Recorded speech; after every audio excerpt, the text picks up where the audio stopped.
J'ai fondé le refuge 4 Balzane en 2006, suite à une visite au marché des abattoirs d'Anderlecht, où il m'a été donné de voir des choses que je n'imaginais pas possibles, des animaux en fin de course, non pas en fin de vie, mais en fin de course, des animaux dont plus personne ne voulait, et qui étaient pour certains dans des états lamentables, laissés à eux-mêmes, et qui attendaient la mort finalement, puisque après le marché, l'étape d'après, c'était le couteau et le boucher. Et je me suis vraiment dit ce jour-là que je voulais moi aussi changer les choses et contribuer à faire en sorte que ces animaux ne souffrent plus.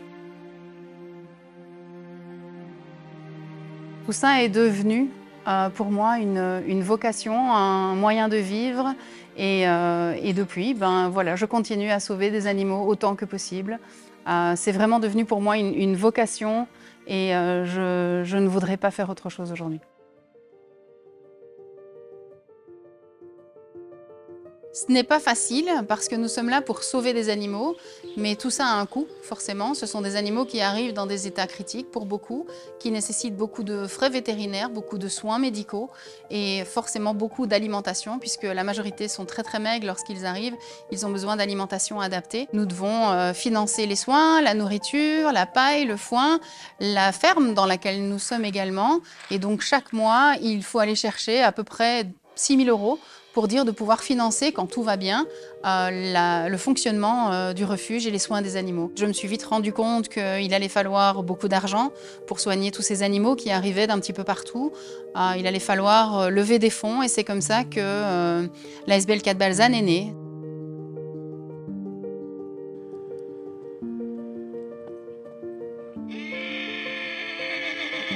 Nous ne recevons pas de subsides du ministère, que très peu de temps en temps pour des appels à projets, mais au day-to-day, ce sont les personnes qui nous soutiennent, qui nous permettent de financer les soins, la nourriture et les frais vétérinaires de tous ces animaux. Comme on le disait, financièrement, ce n'est pas évident. Et c'est d'ailleurs pour ça que nous sommes allés prêter main forte il y a quelques semaines à un autre refuge en difficulté dans la région de Liège et qui avait vraiment besoin d'aide pour pouvoir nourrir et soigner ses animaux. Le propriétaire de ce refuge est un monsieur âgé qui a voué toute sa vie à son refuge, mais qui est seul pour s'occuper de sa centaine d'animaux. Pendant de nombreuses années, ça n'a pas posé problème, mais vieillissant, la situation devient compliquée. Un autre refuge a fait appel à nous pour venir prêter main forte pour le nourrissage, pour pouvoir soigner ces animaux, réparer ce qui nécessitait d'être réparé.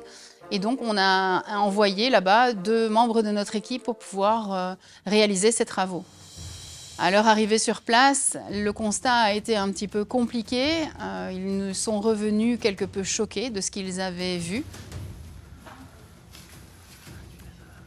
Certains de ces animaux n'avaient pas vu la lumière du jour depuis déjà longtemps. D'autres n'étaient pas sortis de leur box depuis plusieurs mois, voire pour certains plusieurs années. Certains étaient en cachexie morbide, dans un état vraiment très critique. D'autres étaient blessés et ne recevaient pas les soins dont ils avaient besoin. Et la majeure partie des animaux se trouvaient sur à peu près 80 cm de fumier. Donc il était vraiment important d'agir. Et lorsque nous avons constaté ça, pour nous, il était vraiment primordial que le bien-être animal intervienne pour sortir de là en priorité les animaux qui avaient besoin de soins vétérinaires et qui étaient en état de mort imminente. Donc notre surprise a été encore plus grande lorsque le bien-être animal nous a finalement dit qu'il n'interviendrait pas, qu'il ne prendrait pas les animaux qui nécessitaient une intervention rapide en charge et qu'il ne les déplacerait pas non plus à la clinique vétérinaire. Alors si eux, ils arrivent à dormir après ça le soir en ayant fermé la porte de l'écurie, moi personnellement, je n'y arrivais pas. Et donc il était important que nous, on intervienne. Puisqu'on nous avait appelés pour aller aider ces animaux, eh bien il fallait qu'on le fasse. Nous avons décidé de notre propre chef d'aller les conduire en clinique vétérinaire. Et donc nous avons conduit 2 d'entre eux qui étaient en mort imminente à la faculté vétérinaire de Liège, qui a accepté de les prendre malgré qu'ils étaient complètement débordés et qui ont assumé les premiers soins du coup de ces 2 animaux qui étaient vraiment à bout de course.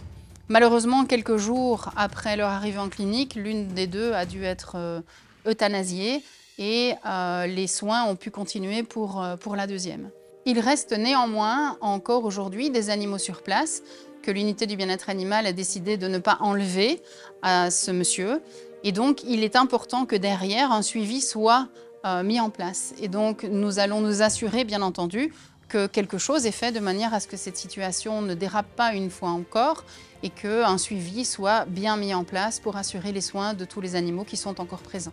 Alors moi personnellement, j'étais un petit peu folle de rage contre l'unité du bien-être animal qui avait refusé d'intervenir alors qu'à la clinique vétérinaire, il était bien clair que ces animaux avaient besoin de soins de manière très urgente et je n'ai pas compris pourquoi des inspecteurs de l'unité du bien-être animal qui, il faut le rappeler, sont majoritairement des vétérinaires, ne voulaient pas intervenir, même pas déplacer ces animaux jusque la clinique pour qu'ils puissent recevoir les premiers soins. Et donc j'ai prévenu les inspecteurs du bien-être animal, je les ai mis en garde à plusieurs reprises en leur disant que si ils n'intervenaient pas et qu'ils ne faisaient pas quelque chose pour ces animaux en danger de mort, qu'alors il ne me resterait plus que la seule possibilité, c'était d'en parler dans la presse. Il était donc important que nous soyons soutenus dans cette démarche et pour faire bouger les choses, que nous puissions compter sur les personnes qui nous suivent.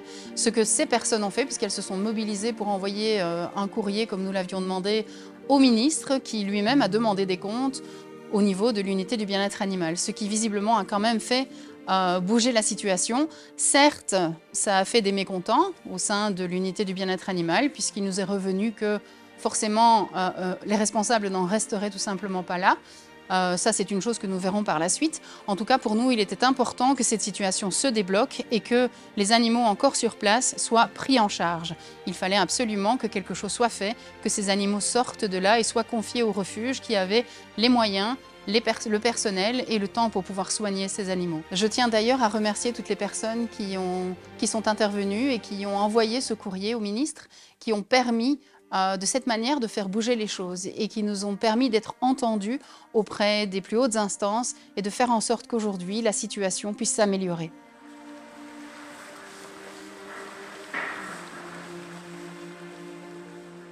Nous l'avons vu dans ce dossier, c'est la mobilisation qui a permis d'aider tous ces animaux. Et clairement, tous les refuges ont besoin d'aide. Car sans l'aide de toutes ces personnes, sans l'aide de tous nos donateurs, eh bien, nous ne pourrions pas accueillir tous les animaux que nous accueillons, nous ne pourrions pas sauver toutes ces vies.